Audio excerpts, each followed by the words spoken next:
और अगर आप मोहम्मद साहब के खिलाफ ये बात कह रहे हो तो मोहम्मद साहब केवल भारत के मुस्लिमों को नहीं है, मोहम्मद साहब तो पूरी दुनिया के मुस्लिमों के लिए हैं।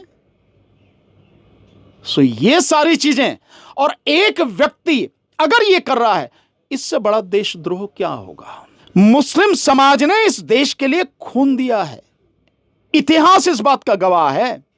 हमारे नबी करीम सल्लल्लाहु अलैहि वसल्लम इस देश के नबी नहीं, पूरी दुनिया के नबी हैं। और जो उनको समझता है, जो उनको जानता है, उनको पता है कि हमारे नबी करीम सल्लल्लाहु अलैहि वसल्लम का क्या मर्तबा है। मैं ये नहीं कह रहा कि मुसलमान को ही पता है, हिंदुओं को, सिख को, ईसाई को, सबको पता है कि हमारे नबी करीम सल्लल्लाहु अलैहि वसल्लम का क्या मर्तबा है। और इस भारत देश के लिए हमारे मुसलमान भाइयों ने कितनी कुर्बानी दी है, कितना बलिदान दिया है। आप लोग दिल्ली इंडिया गेट पर जाकर देख लो कि वहाँ पर लिखा हुआ है कि मुसलमानों ने इस देश के लिए कितनी कुर्बानी दी है। हजारों की तादाद में वहाँ पर नाम लिखा हुआ है। लाखों लोगों ने कुर्बानी दी थी, पर पूरा लिखा नहीं, आधा लिखा।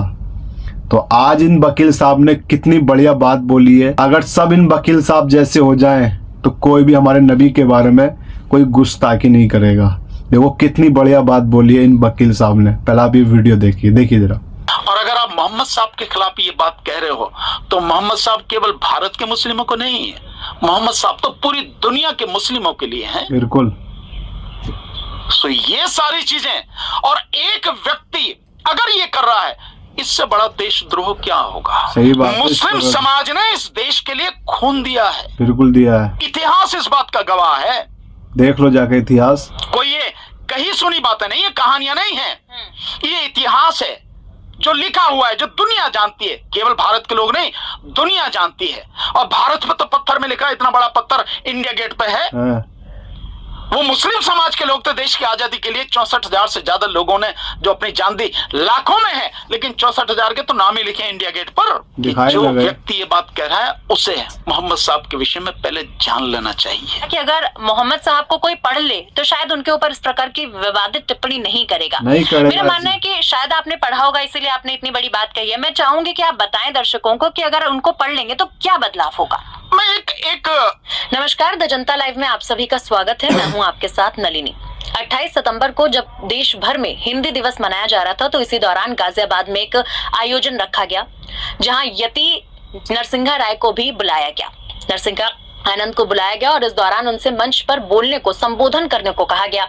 जब वो मंच पर पहुंचे तो उन्होंने सबसे पहले अपने संबोधन की शुरुआत इस बात से कही कि अगर कोई रिकॉर्ड नहीं कर रहा है तो इसे रिकॉर्ड जरूर कर लेना। हर साल दशहरे पर रावण, मेघनाथ और कुंभकर्ण का पुतला जलाया जाता है। मैं मानता हूं कि रावण की कुछ गलती थी, मगर मेघनाथ और कुंभकर्ण की तो कोई गलती नहीं थी। दोनों पूरी तरीके से निर्दोष थे।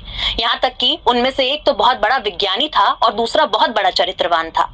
अगर जलाना ही है तो इन तीनों के पुतले को ना जलाकर दशहरे पे आप मोहम्मद पैगंबर के पुतले को जलाइए। फिर क्या था, ये टिप्पणी आग की तरह सोशल मीडिया पर फैल गई और अब लगातार नरसिंहानंद के अरेस्ट की बात चल रही है। लगातार लोग इस चीज की मांग कर रहे हैं कि उनको अरेस्ट किया जाए और सोशल मीडिया पर ये ट्रेंड कर रहा है। इसी विषय पर आज हमारे साथ बातचीत करने के लिए सुप्रीम कोर्ट के अधिवक्ता भानु प्रताप जी मौजूद हैं। सबसे पहले सर आपका बहुत बहुत स्वागत है। सवाल यही है सर कि नरसिंहा आनंद का ये कहना कि रावण, मेघनाथ और कुंभकर्ण के पुतले को ना जलाकर अब जलाना है तो मोहम्मद पैगंबर के पुतले को जलाओ, इस पर आपका क्या कहना है। नहीं, मैं तो ये समझता हूं कि इस देश में जो कोई भी धर्म के आधार पर, जाति के आधार पर नफरत फैलाने में तुला हुआ है, वाकई में ऐसे लोगों को इस देश में, इस धरती पर जिंदा रहने का कोई हक नहीं है। बिल्कुल सही जो कहा। केवल और केवल धर्म और जाति के नाम पर नफरत फैला रहे हैं। बिल्कुल बिल्कुल। और दुख इस बात का है कि राज्य सरकारें और केंद्र सरकार लगातार इस तरह के नफरत फैलाने वाले लोगों को किसी भी तरह से कानूनी प्रक्रिया के तहत कोई उनके खिलाफ कार्रवाई नहीं कर रही है, उनके खिलाफ कोई कदम नहीं उठाया जा रहा।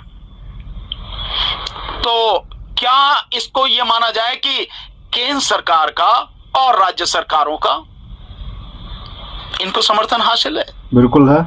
इससे तो लगता है ऐसा ही है कि केंद्र में बीजेपी की सरकार है और उत्तर प्रदेश में भी बीजेपी की सरकार है। तो बीजेपी की सरकार ने ऐसे लोग छोड़े हुए हैं जो इस तरह की नफरत फैलाए हैं, जो धर्म के नाम पर नफरत फैलाए हैं।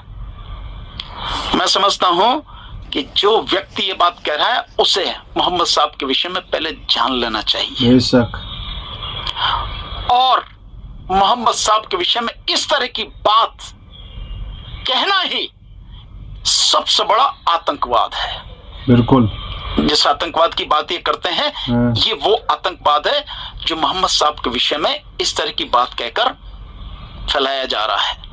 और ये देश में धार्मिक आधार पर दंगा कराने की एक घिनौनी साजिश है, जिसको मैं दावे के साथ कह सकता हूं, मैं पूरे विश्वास के साथ कह सकता हूं कि चुप रहकर केंद्र की सरकार और राज्य की सरकार इसको सपोर्ट कर रही है। वो चाहती हैं कि इस देश में, इस प्रदेश में दंगा हो जाए ताकि उस दंगे का लाभ वो राजनीतिक रूप से ले सके। नहीं तो अब तक इतनी बात कहने के बाद वो आदमी न केवल सलाखों के अंदर होना चाहिए था, बल्कि उसके जितने भी ठिकाने हैं उन पर बुलडोजर चल जाना चाहिए था, क्योंकि नफरत फैलाने के अड्डे हैं। ऐसा कुछ नहीं हुआ।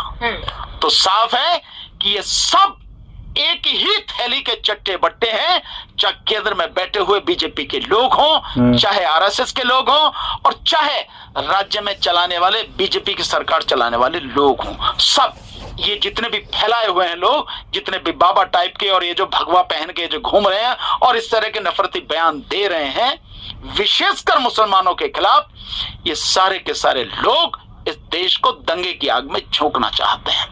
जी बिल्कुल बिल्कुल सही। ये पहली बार नहीं है जब नरसिंहानंद ने इस तरीके का बयान दिया है, पहले भी इस प्रकार की विवादित टिप्पणियां करते रहे। और सबसे खास बात यह है कि बाकायदा उन्होंने ये चीज कही है ऑन रिकॉर्ड वीडियो में कि अगर कोई रिकॉर्ड नहीं कर रहा है तो उसको रिकॉर्ड कर लें। क्या ये किसी की शह पर किया जा रहा है इस तरीके का काम? अगर ये शह नहीं होती जी, इतनी हिम्मत कैसे आ जाती? बिल्कुल। एक व्यक्ति लगातार ये काम कर रहा है, लगातार ये काम कर रहा है, नफरत फैला रहा है, बिना किसी बात के इस तरह के नफरती बयान लगातार दे रहा है। अगर राज्य सरकार का संरक्षण नहीं होता, केंद्र सरकार का संरक्षण नहीं होता, तो कैसे कर लेता वो? सही बात है, बिल्कुल।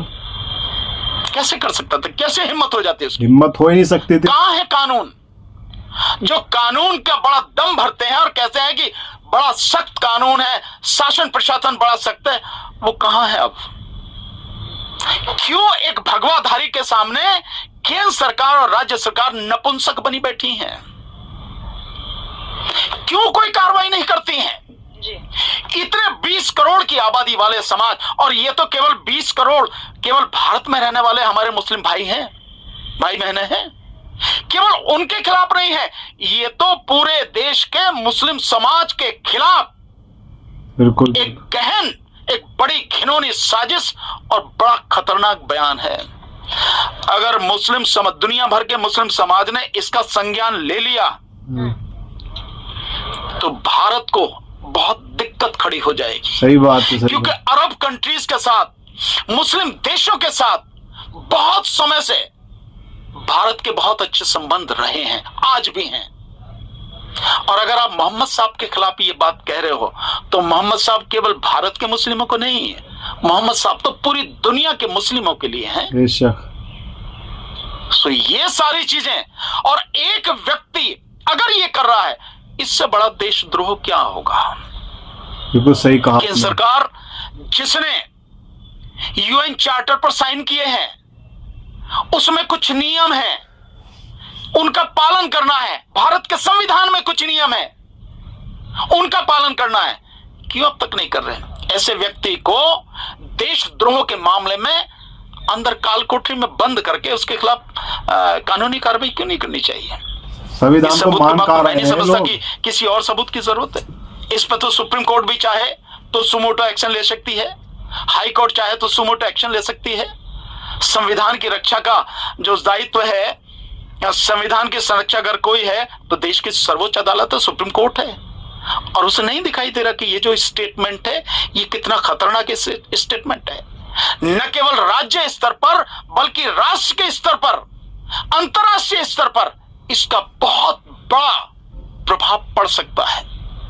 भारत के करोड़ों लोग, तकरीबन 4 करोड़ लोग भारत के बाहर देशों में रहते हैं, और आज की तारीख में तो यूएई में हैं, दुबई में, अरब कंट्रीज में बहुत बड़ी संख्या में भारत के लोग हैं जो वहां पर बिजनेस कर रहे हैं। सोचिए अगर वो इस आधार पर कार्रवाई करनी उन्होंने शुरू की तो भारत के उन लोगों का क्या हाल होगा।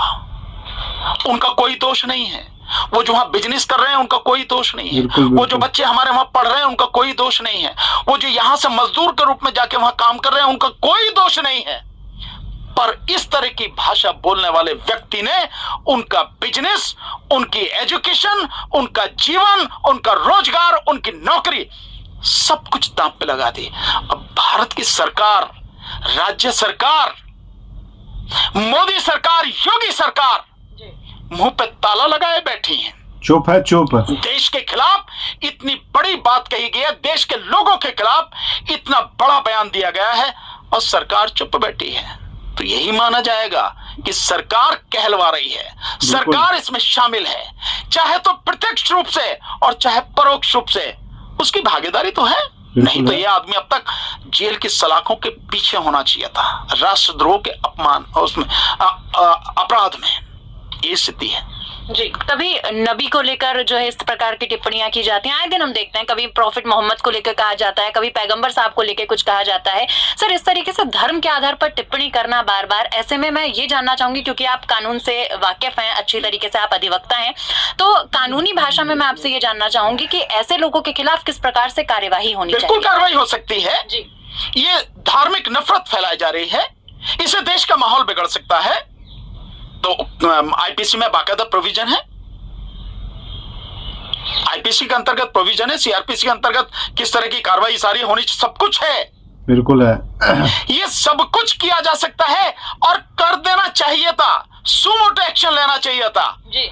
मुख्यमंत्री जो एक योगी है, अपने आप को योगी कहते हैं, एक मठ के मठाधीश भी हैं, मुख्यमंत्री हैं, कानून और व्यवस्था की बात करते हैं। इससे भयानक स्थिति क्या होगी कानून और व्यवस्था की? क्या मुख्यमंत्री चाहते हैं कि इसी तरह की नफरत फैलाने वाला कोई हो और देश में नफरत फैले? हालांकि मुख्यमंत्री खुद भी इस तरह के जो बयान देते हैं कि बटेंगे तो कटेंगे, तो किससे बट रहे हो, किससे कट रहे हो, कौन काटेगा तुम्हें? कानून व्यवस्था का भी काफी हवाला दिया जाता है, हवाला दिया जाता है कि उत्तर प्रदेश में कानून व्यवस्था बहुत बढ़िया है। तो ये कानून व्यवस्था है कि एक व्यक्ति भगवा चोले में, मतलब सरेआम एक गुंडे की भाषा बोल रहा है, देश में आग लगाने की बात कर रहा है, वो माहौल पैदा कर रहा है कि देश केवल न केवल देश के स्तर पर बल्कि अंतर्राष्ट्रीय स्तर पर देश की छवि को धूल धूसरित कर रहा है, देश के खिलाफ माहौल खड़ा कर रहा है। अगर सभी मुस्लिम देश इसके खिलाफ हो गए तो मैं समझता हूं, उन्होंने अगर कह दिया कि भारत को तेल ही नहीं देंगे तो सब ये तेल पे लाना बंद हो जाएगा। रशिया कहां तक देगा, कहां तक देगा? इतना बड़ा है। और अरब कंट्रीज के साथ में हमारा बहुत बड़ा व्यापार है जी। कितना आयात निर्यात उनसे होता है। यहाँ ये लुल्लू मॉल वगैरह करके जो है, ये अरब कंट्री से ही वो व्यक्ति है जितने खोला पूरे देश में, जो चैन खोली है लुल्लू मॉल वगैरह की, इनसे इतना बड़ा व्यापार भी आता है। और उत्तर प्रदेश की सरकार ने तो जब उत्तर प्रदेश लखनऊ में लुल्लू मॉल खोला था, इसके खिलाफ बीजेपी वालों ने, आरएसएस वालों ने बदतमीजी की थी, तो खुद उत्तर प्रदेश की सरकार ने, मुख्यमंत्री ने उनके खिलाफ एक्शन लिया था। तो इसका महत्व समझ सकते कि सरकार के लिए क्या महत्व है उसका।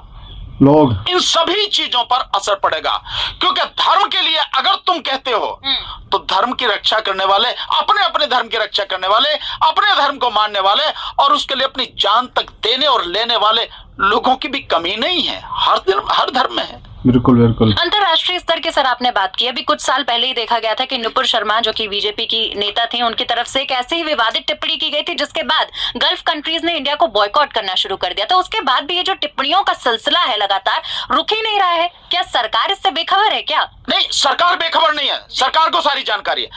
नुपुर शर्मा की जो टिप्पणी थी निश्चित रूप से बहुत गंदी थी, बहुत गलत थी, पर ये तो सारी सीमाओं को पार करे। आप मोहम्मद साहब को जलाने की बात कर रहे हो कि मोहम्मद साहब को जलाना चाहिए, मोहम्मद साहब का पुतला जलाना चाहिए।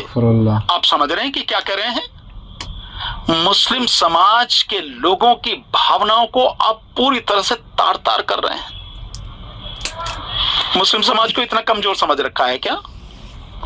अगर माना वो किसी वजह से चुप है, शांत है, तो इसका मतलब नहीं है कि मुस्लिम समाज कमजोर है। सर लगातार ट्वीट का सिलसिला भी जारी है, कह रहे हैं कि हम अपने पैगंबर साहब की शान में इस प्रकार की गुस्ताखी को बिल्कुल भी माफ नहीं करेंगे। बिल्कुल, उन्होंने सही कहा है जी।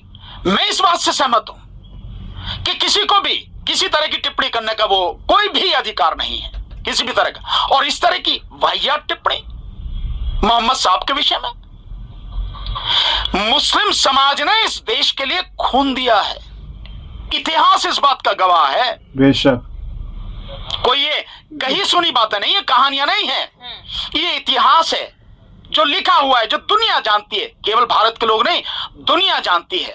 और भारत पे तो पत्थर में लिखा है, इतना बड़ा पत्थर इंडिया गेट पे है।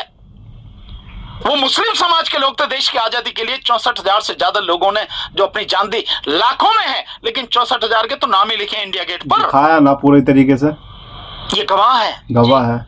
ये दिल्ली गवाह है, ये देश गवाह है। इतिहास इस बात का साक्षी है कि मुस्लिम समाज ने इस देश की मिट्टी के लिए खून दिया है अपना। बिल्कुल दिया इस है। देश की मिट्टी में उनका खून शामिल है, बेशक। वो उतने ही हकदार है जितना कोई और हो सकता है। और भारत के संविधान के रहते हुए किसी को भी ये अधिकार नहीं है ये लोग कि वो संविधान इतना मानते कहाँ दुस्साहस हैं? करे कि उस धर्म के जो मुखिया हैं जी। उनके विषय में इतनी घिनौनी टिप्पणी करे। तो मैं तो पहले ही कह रहा था, मैंने पहली सेंटेंस में जो बात कही थी कि पुतले जलाने की बात नहीं, पुतले क्या, ऐसे लोगों को जला देना चाहिए जो इस देश में नफरत फैलाते हैं और देश के माहौल को बिगाड़कर इस देश को दंगों की आग में झोंकने का प्रयास लगातार कर रहे हैं। और इस साजिश में जितने शामिल हों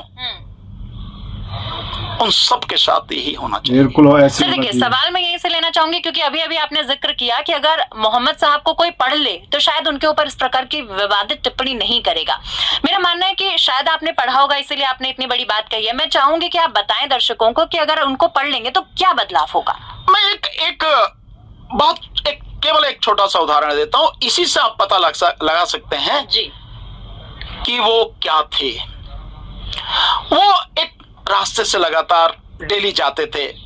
अब मुझे एग्जैक्ट ये नहीं मालूम कि वो नमाज अदा करने के लिए जाते थे या किस लिए जाते थे। जी।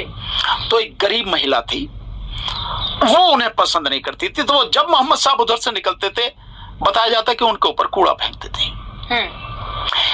एक दिन जब मोहम्मद साहब जा रहे थे उस रास्ते से तो कूड़ा नहीं उनके ऊपर गिरा, और वो कूड़ा जब फेंकती थी तो मोहम्मद साहब कुछ नहीं बोलते थे, कुछ भी, चुप चले जाते थे, कपड़े झाड़े और चले गए। तो जब एक दिन कूड़ा नहीं डाला गया तो उन्हें यार आज क्या हुआ, तो वो उस महिला के विषय में उन्होंने पता किया, पूछा, उसके पूछते पूछते उसके घर पहुंचे, पता लगी कि महिला बीमार थी। वो महिला जो कूड़ा डालती थी डेली, महिला बीमार थी। वो गए वहां, उसका देखा, उसकी जो है सेवा वगैरह उन्होंने करनी शुरू करी, उसका इलाज वगैरह कराने की उन्होंने व्यवस्था करी, सारी बात। तो वो कहती है महिला कि मैं तो हमेशा आपके ऊपर कूड़ा डालती थी, लेकिन आप मुझे देखने आए हैं, मेरे इलाज की व्यवस्था करा रहे हैं, हमारे नबी की तो ऐसी थी। मुझे क्षमा कर देना। तो उन्होंने कहा नहीं, ऐसी कोई ये क्षमा करने की बात नहीं, तुम्हें जब तक जानकारी नहीं थी तुमने इस तरह से किया, आज जानकारी होने के बाद तुम ऐसा नहीं करो। तो जो व्यक्ति, यही बात अगर मैं कहूं, इसको अगर थोड़ा सा ऐसे जोड़ के देखें, भगवान बुद्ध के समय की बात है। भगवान बुद्ध जब एक वाटिका में बैठे थे और वहां लोगों को जो है धम्म का ज्ञान देते थे, तो वहां एक व्यक्ति ब्राह्मण समाज से थे। उनके परिवार के लगभग सभी लोग, उनके बेटे बेटियां, पत्नी, वो सब भी बुद्ध की शिक्षाओं से प्रेरित होकर बुद्ध के साथ जाने लगे। अब कहने लगा यार ये तो मेरा पूरा परिवार ही चला गया। तो वो बहुत गुस्से में थे, बहुत नाराज थे, और नाराज होते हुए गुस्से में वो वहां पहुंचे और गाली देते हुए, भगवान बुद्ध को गाली देते हुए चले। तो भगवान बुद्ध वो गाली दे रहे थे और भगवान बुद्ध मुस्कुरा रहे थे। जब वो पास में आ गए तो भगवान बुद्ध ने कहा, बाबा बहुत नाराज लगते हो जी। तो वो व्यक्ति एकदम छिटका कि यार मैं गाली दे रहा हूं, ये कह रहा बाबा बहुत नाराज लगते हो, हाँ बात क्या है। तो उन्होंने बताई। तो भगवान बुद्ध ने कहा कि बाबा एक बात बताओ कि अगर कोई व्यक्ति किसी के पास कोई उपहार लेकर जाता है और वो उपहार जिसके लिए लेके गया तो वो ना ले, तो वो उपहार किसके पास रहेगा? तो कहता है कैसा नादान व्यक्ति है, इतनी सी बात नहीं जानता। अबे वो तो उसी के पास रहेगा जो लेके जा रहा है जी। तो भगवान बुद्ध मुस्कुराते हुए कहते हैं तो बाबा हमें आपकी गालियां नहीं चाहिए, ये गालियां आप अपने पास रखो। ये होता है मानवता, ये होती है संतों की बिल्कुल बिल्कुल परंपरा, बिल्कुल संतों का व्यवहार, उनका आचरण, कि कोई कितना भी बुरा करे फिर भी उसका बुरा नहीं करना, उसका भला ही चाहना। करना चाहिए। और उसके बाद वो व्यक्ति खुद भी भगवान बुद्ध की शरण में आ गया और दीक्षा लेने लगा।